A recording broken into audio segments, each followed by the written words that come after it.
a todos. Havendo quórum, declaro aberta a terceira sessão ordinária presencial da sexta turma cível.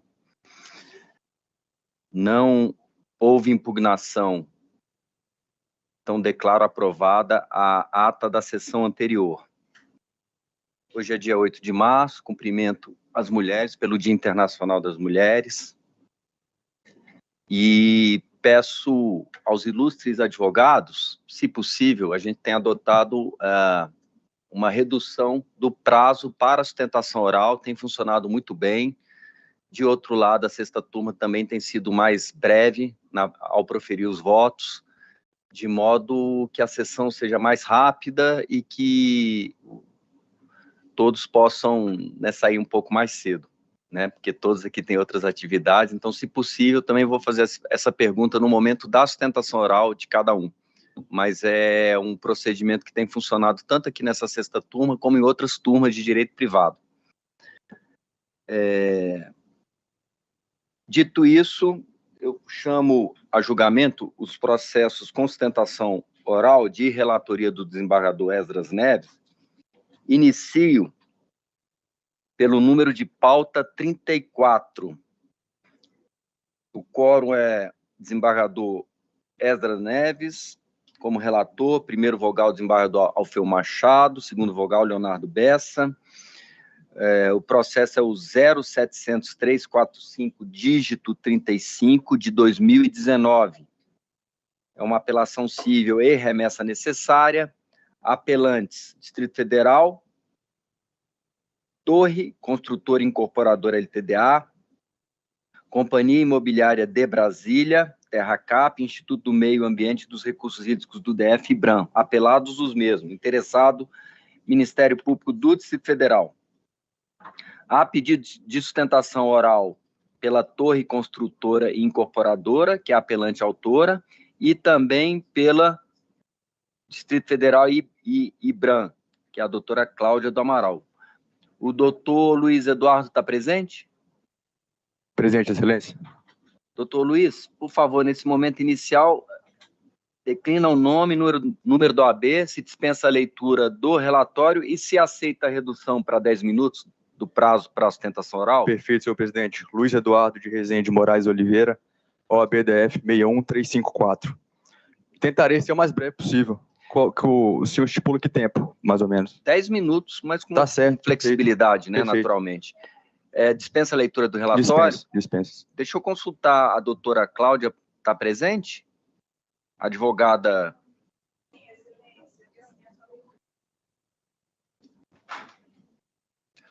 Fala no microfone, por favor, doutora Cláudia.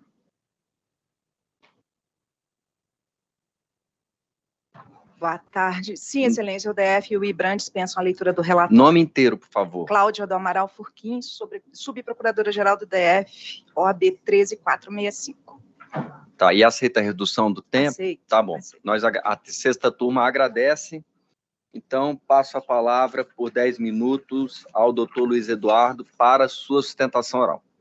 Perfeito, senhor presidente. Agradeço a palavra, cumprimento Vossa Excelência, na pessoa de quem cumprimento todos os demais eminentes julgadores desta turma.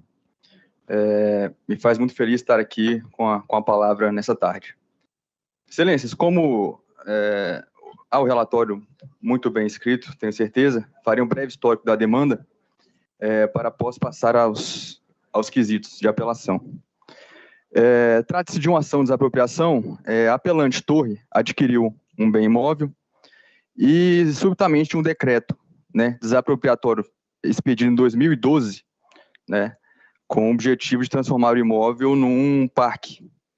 Então, houve a desapropriação, mas não houve o pagamento, assim como a lei determina, e o próprio decreto, dessa maneira, também determinava o pagamento indenizatório decorrente da desapropriação. Pois bem, no que tange a apelação da Torre, a apelante se insurge basicamente em 3 quesitos da sentença que não merece reparos em relação à determinação da justa indenização, né? No que diz respeito ao NAUT, que é a outorga onerosa por alteração de uso, não há que subsistir esse fundamento da sentença. Desde a aquisição do terreno em leilão da Terra Cap, não houve nenhuma alteração de destinação posterior. Não houve sequer a possibilidade de destinação, de exploração econômica do bem pela apelante. Então, da aquisição no leilão até o ato desapropriatório, não houve sequer, né, uma destinação, uma alteração de destinação. A apelante conseguiu o alvará urbanístico de construção, mas não pôde explorar o bem em decorrência da desapropriação, que começou de forma legal, transmudando-se para uma forma, digamos, ilícita, pois não houve sequer a indenização ou a oferta dela. Pois bem, no que tange aos honorários da Terra Cap, da Nova Cap e da SLU, a apelante se insurge no seguinte sentido: a Nova Cap e a SLU foram chamadas ao processo pelo Distrito Federal, unicamente. Então, em que pese terem figurado no TAC de 2008, que nada influi na decisão desse processo, o juiz entendeu por bem que não teriam responsabilidade alguma na indenização da apelante como posto pelo DF. Ou seja, o DF trouxe as excluídas para o polo passivo e logo após a manifestação delas foram excluídos pelo juiz. Então, o dever de pagamento desses honorários deve recair sobre o Distrito Federal, anterior da causalidade. No que tange aos honorários da própria apelante, um fato, inclusive, que pedimos desculpas, houve a desistência do recurso em relação a esse pedido, ainda que próximo à sessão, por isso o pedido de desculpas da apelante. Nesse sentido, no recurso da Torre, pugna-se pela reforma da sentença no que diz respeito da outorga onerosa por alteração de uso, não deve incidir, além de imputar ao Distrito Federal a responsabilidade por arcar com os honorários da SLU e da Nova Cap. No que diz respeito à apelação interposta pelo Distrito Federal e pelo IBRAM, primeiramente, é temerário o comportamento do ente público, pois está na posse do bem, desapossou a apelante, está na posse há quase 10 anos, sem qualquer forma de contraprestação. E, ainda por cima, opõe defesas que confirmam a intenção de não pagar. Então, a situação é grave, né? Começou regular, tornou-se irregular. O decreto que aprovou a desapropriação atesta que haveria de ter sido ofertado o pagamento, né? Além do mais, não deve subsistir o argumento de ausência dos requisitos da desapropriação indireta, pois que o decreto desapropriou com a finalidade específica de constituição de um parque ecológico, desapossou, houve a desapropriação e não houve pagamento. Então, é o que se pugna aqui nessa ação até os dias de hoje, após 10 anos após o decreto, ainda se discute isso, infelizmente.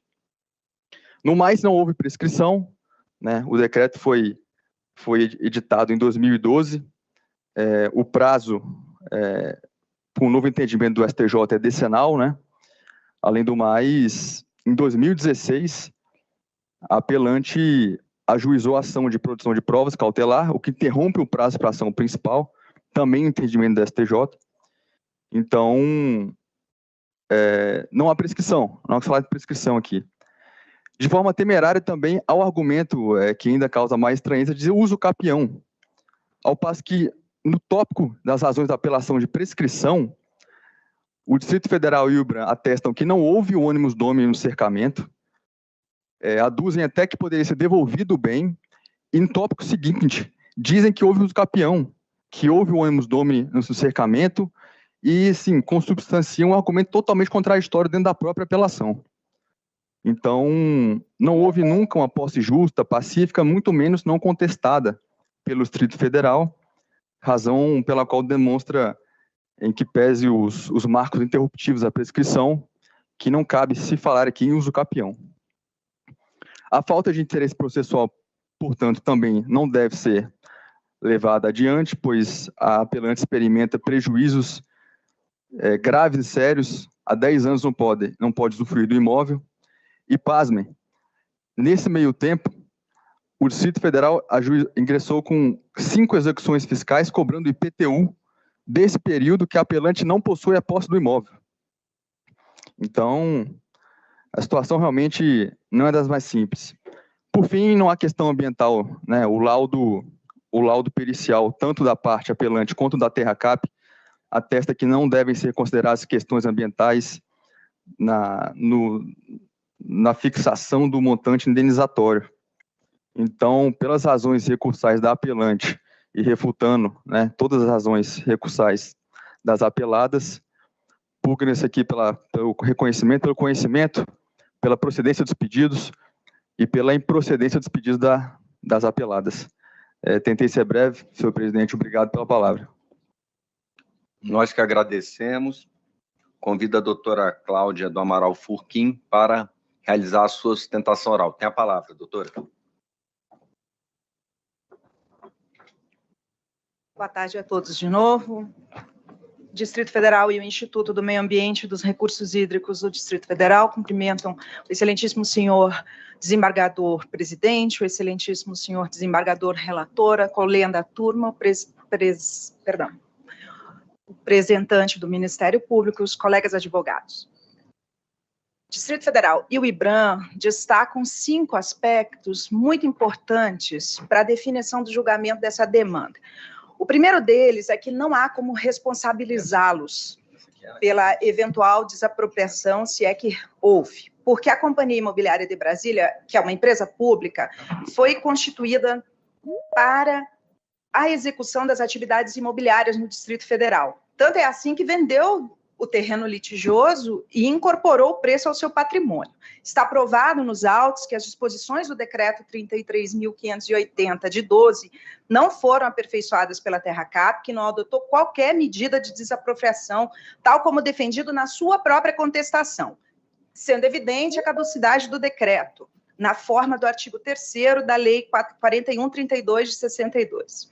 De tal forma que, se ao final do recurso entender-se como cabível o pagamento de indenização, a parte recorrida, este encargo deverá ser atribuído à Terracap, que foi criada pela Lei 5.861 de 72, repita-se, para executar as atividades imobiliárias no interesse do Distrito Federal. E é a efetiva responsável pela comercialização do terreno litigioso, incorporando o preço ao seu patrimônio. A não condenação da Terracap é um típico erro de direito, eis que manifestamente viola uma norma jurídica imperativa e garante o seu enriquecimento sem causa. Decidir de outra forma iria onerar duplamente o Distrito Federal. Primeiro, porque na Constituição da Terracap repassou imóveis para constituir o seu patrimônio. E, em segundo lugar, porque teria que indenizar por um imóvel que primitivamente era seu. Essa egrégia corte, é bom ressaltar, já considerou o Distrito Federal parte legítima em ações semelhantes a essa. Da mesma forma, firmou o entendimento de que a Terracap é uma empresa pública encarregada da execução das atividades imobiliárias de interesse do Distrito Federal. Esse é o principal aspecto jurídico que o Distrito Federal e o IBRAM ressaltam, mas há mais. Em segundo lugar, a narrativa posta na inicial não conforma caso de desapropriação indireta, porque desatende aos requisitos objetivos que estão sendo exigidos pela jurisprudência assente do Superior Tribunal de Justiça no exercício nomofilático. De fato, a conduta levada a efeito pelo IBRAM na área litigiosa derivou do que lhe impôs o artigo 3º do TAC 5 de 2008, constante dos autos. Isso não significa que houve ânimos de apossamento administrativo ou de ofensa reiterada à posse do imóvel pelo Distrito Federal. Sobretudo, não houve materialização pelo Distrito Federal dos termos do decreto 33.588 de 12. Essa realidade afasta a configuração de desapropriação indireta porque não se cumpre os 3 requisitos elencados pelo STJ, que são o apossamento do bem pelo Estado, sem a prévia observância do processo de desapropriação, a afetação do bem a uma finalidade pública pelo Distrito Federal e a irreversibilidade da situação fática resultante do indevido apossamento. Não foi examinado pela sentença recorrida que o mais evidente descumprimento dos requisitos objetivos é a reversibilidade da medida, presente nesse caso concreto, a qual opera-se facilmente com a retirada do cercamento. E não existe qualquer prova do efetivo apossamento e da respectiva afetação ao bem público pelo Distrito Federal. A apelada simplesmente alega o cercamento E o IBRAM confessa a mera preservação da área. Nessa conformidade, as alegações da parte apelada aliam-se mais com o atentado à posse, o qual é defensável mediante o uso respectivo do interdito e eventual pedido de indenização, aqui é bom que se ressalte, já foi alcançada pelos efeitos da prescrição.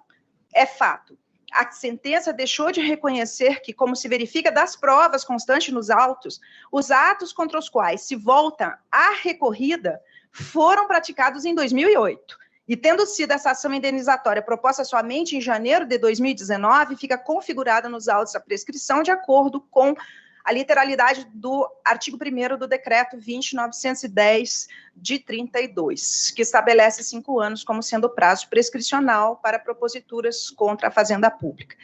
Mesmo que se considere a ocupação em 2012, com a edição do decreto 33.588, que na verdade nunca foi levado a termo, o direito da recorrida, pela teoria da accionata, está irremediavelmente prescrito, dado que ultrapassado o prazo quinquenal. É indiscutível, portanto, que o particular não tem mais o direito de pleitear qualquer reparação de dano contra o Distrito Federal e o IBRAM. Ressalte-se que a desnecessária ação cautelar de produção de prova não tem carga de litigiosidade, portanto, não tem como interromper a prescrição. E mais do que isso, não foi ajuizada contra o IBRAM, apenas contra a Terracap e o Distrito Federal. Ainda que se perfizesse a desapropriação indireta, que se admite apenas em exercício de epítrope, também haveria prescrição do direito de ação, uma vez que o prazo prescricional, tal como reconhecido reiteradamente pelo STJ, é de 10 anos contados a partir da conduta administrativa de apossamento. E no caso dos autos, resultou claro e não impugnado pela apelada que a conduta atribuída ao IBRAM foi levada a efeito em 2008, não havendo causa idônea para a interrupção da prescrição. Um outro ponto que foi desconsiderado pela sentença é que, em face do IBRAM, realmente houve a prescrição aquisitiva. É que a apelada alega que sofreu o apossamento em 2008, supostamente quando foi cercada a área. E o cumprimento do TAC 5 de 2008 se deu ainda no ano de 2008, não em decorrência do que estatui o decreto em 2012. Sendo assim, 2008 é o termo inicial da contagem do prazo de prescrição aquisitiva em favor do IBRAM.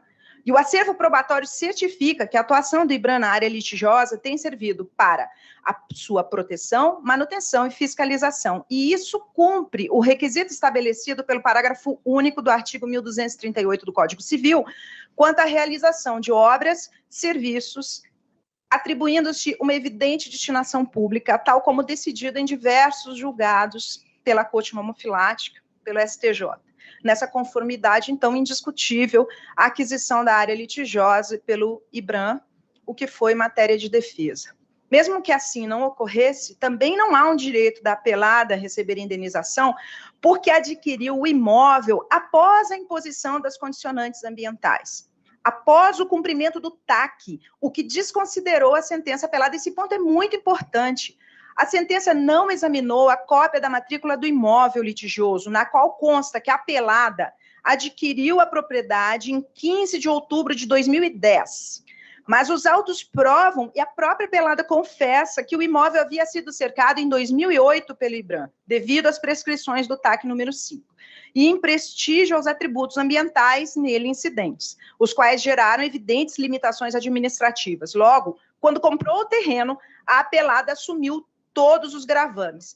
É óbvio que, dada essa circunstância de limitação prévia, a apelada carece de direito à indenização porque, como reconhecido também pelo STJ, a ação de desapropriação não se presta a ressarcir prejuízo não experimentado pela parte que adquiriu o imóvel após a imposição de limitação administrativa. É dizer, quando a parte adquire o imóvel após a limitação, se presume que o valor da alienação já tenha sido computado, gerando diminuição patrimonial decorrente da referida restrição. E agora, já encaminhando para o final, é importante ressaltar que passou despercebido pela sentença que gravam a área litigiosa especiais características ambientais, as quais determinam a sua condição de não edificante. Atributos ambientais que independem da vontade do poder público, dado o princípio da vinculação situacional, que é de conhecimento de todos nós, e que, ao fim e ao cabo, diminuem por si mesmo o conteúdo econômico da propriedade. Essa realidade jurídica impossibilita estimar-se o conteúdo econômico de um bem imóvel e, portanto, o seu preço justo, sem avaliar as condicionantes ambientais sobre ele incidentes, tal como orienta o STJ ao estabelecer a necessidade de se decotar do preço alguns elementos. Repita-se, no caso dos autos, isso não ocorreu. Os atributos ambientais não foram considerados pelo laudo pericial ao precificar o terreno. E a sentença, ao acolher as suas conclusões, ofendeu a regra constitucional do justo preço. Uma última observação, já que veio na sustentação oral do meu colega, a ONAUT somente é calculada e paga quando o particular pede o licenciamento urbanístico para a construção com a dedução do projeto de obra inicial para aprovação. Somente nesse momento é que se considera a valoração da vontade do particular de usufruir de um uso diferente daquele estatuído primitivamente pela norma urbanística. É só nesse momento que se faz a sua atribuição pela Terra Cap. Então, não há que se falar de que quando a Terra Cap vendeu o terreno já havia calculado a ONAUT. Não, porque a presunção é de que o particular vai se submeter ao uso original. O uso secundário, admissível e tolerável pela norma urbanística, para ser usufruído pelo particular e para ser pago, precisa ter a sua manifestação volitiva. Nesse caso, obviamente, não houve, porque não houve a concessão de licenciamento para construir. Por todas essas razões, os apelantes Distrito Federal e IBRAM pedem o conhecimento e provimento do seu recurso nos termos em que interposto. Muito obrigada. Passo a palavra ao desembargador Esdras Neves, relator, para proferir seu voto.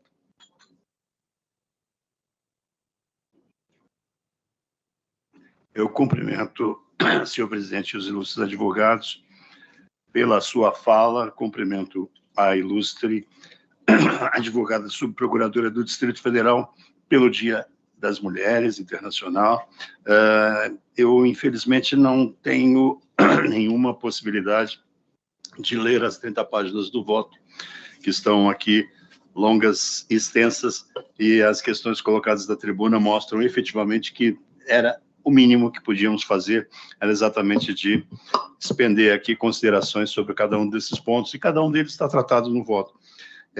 Eu estou, e faço um resumo, portanto, das questões principais, claro, estranhando algumas das colocações postas à tribuna, porque desconsideram, inclusive, o julgamento já feito nesta egrégia turma. Essa turma já se manifestou sobre algumas das questões que estão preclusas, e por isso, inclusive, há um conhecimento parcial aqui do recurso, dos recursos em certas questões dessas. Acabaram de me dizer. Existem, obrigado, por exemplo... Tchau. Temos um sonho. Existem matérias preclusas a respeito, por exemplo, das atribuições da Terra Cap, eventual condenação indenizatória, deve ser a ela imputada. Isso é questão, a ilegitimidade passiva da Terra Cap já foi reconhecida por decisão saneadora proferida em 3/12/2019, contra a qual apenas a autora, Torre, se insurgiu por um agravo de instrumento que foi desprovido por esta turma. Portanto, essa questão não cabe mais discussão entre nós. Em relação a... Existe uma preliminar aqui de inovação recursal da Torre que eu estou afastando. Existe aqui também considerações a respeito da preclusão das alegações a respeito dos atributos ambientais da área, que não teriam sido considerados no laudo pericial, porque isso já teria sido aí posto em contestação ofertada pelo IBRAM, especificamente em relação à perícia. Essa discussão toda eu estou aqui pondo no laudo, os autores advogados vão ter acesso ao voto com bastante brevidade, e eu passo ao mérito. Em relação ao mérito, não há razão absolutamente nenhuma o Distrito Federal, e a doutora sabe muito bem disso. As considerações que ela faz aqui na tribuna mostram claramente que ela tem pleno conhecimento de que todos os requisitos da desapropriação indireta, ao contrário do que foi posto na tribuna, nos autos estão absolutamente comprovados. O que existe aqui é propriedade incontroversa do imóvel. está aprovado nos autos. Apossamento do bem pelo Distrito Federal. Não foi em 2008, foi exatamente a partir do decreto 33.588, que não fez outra coisa, ele dispôs sobre ampliação e recategorização do Parque Ecológico de Uso Múltiplo Olhos d'Água. Essa é a finalidade desta área. Esta área não foi posta à venda para que o particular fosse doar a área para ampliar o Parque Olhos d'Água ali, né, exatamente da nossa cidade. O objetivo era outro, ele queria exatamente no início fazer a utilização da área para uma finalidade que, salvo engano, está aqui registrada no voto, e a outra questão, que é a própria questão da destinação do imóvel, ela foi dada pelo Distrito Federal e IBRAM posteriormente. Quer dizer, na realidade, portanto, a questão de afetação da área, a destinação pública, para fins de ampliação, registro no meu voto, estou lendo, da ampliação da poligonal do Parque Olhos d'Água, a importância ambiental de sua conservação e os avanços já implementados pelo IBRAM, são teses, evidentemente, de reversibilidade, além da tese de reversibilidade do orçamento administrativo, que são questões que não se sustentam. Então, na realidade, os pressupostos da desapropriação indireta, repito, estão absolutamente preenchidos. Eu registro isso no meu voto, os doutores, repito, estarão aqui com essas considerações postas por escrito para não haver nenhuma dúvida, apenas estou resumindo. Em relação à questão da prescrição, também sabe muito bem o Distrito Federal, sabe o IBRAM, que isto não aconteceu. O cercamento da área, registro no meu voto, feito pela TerraCap em 2008, teve um objetivo só, que foi cumprir obrigação imposta no TAC 05/2008, que está aí provado